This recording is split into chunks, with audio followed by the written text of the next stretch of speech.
At 95 years old, Clint Eastwood, an icon of American cinema whose steely gaze, minimalist style, and unshakable toughness defined generations of film, offered a rare and deeply vulnerable confession when he quietly said, "She was the only one who could do that to me."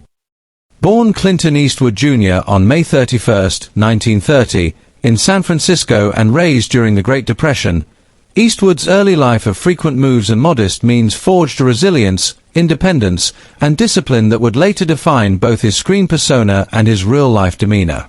He rose to fame in the late 1950s as Rowdy Yates on Rawhide, but it was his collaboration with Sergio Leone in the 1960s Dollars trilogy that transformed him into an international star, redefining the Western with a silent, morally complex man with no name. In the decades that followed, Eastwood evolved yet again, becoming the embodiment of hard-edged justice as Dirty Harry and later emerging as one of Hollywood's most respected directors, crafting deeply human, morally complex films like Unforgiven, Mystic River, $1 Million Baby, and American Sniper, earning multiple Academy Awards and cementing a legacy that spanned genres and generations. Off-screen, his life was just as complex. Mayor of Carmel by the Sea, jazz musician, environmental advocate, and father to at least 8 children with 6 women, earning him a reputation as a charismatic, elusive romantic figure whose relationships often unfolded quietly, sometimes in parallel, far from the public eye.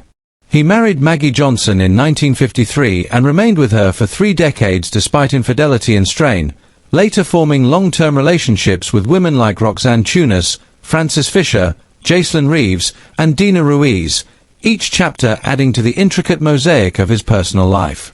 Yet among all those relationships, one stood apart: actress Sondra Locke. Beginning in 1975, Locke was more than a partner or co-star. She was Eastwood's muse, his equal, the one person who saw past the myth and into the man. Their 13-year relationship was marked by creative collaboration, emotional intensity, and eventual public collapse, ending in lawsuits, betrayal, and silence. But long after the scandal faded, the impact remained. When Eastwood admitted, "I couldn't walk after," he wasn't speaking of physical injury, but of emotional paralysis, the rare moment when a man who had spent a lifetime in control was undone by love. Locke challenged him, unsettled him, forced him to feel what he preferred to keep buried, and when she left, something inside him never fully recovered. Now, surrounded by awards, memories, and the quiet of his Carmel estate, Eastwood's thoughts return not to fame or triumph, but to stolen moments between takes, shared laughter, and the woman who could disarm him with a single look. "She was the only one who could do that to me," he repeats softly, not with bitterness, but with reverence, carrying her memory like a worn photograph in his pocket, creased by time, but never discarded, proving that even a legend forged from grit, silence, and strength can be shaped most profoundly by a single, unforgettable love.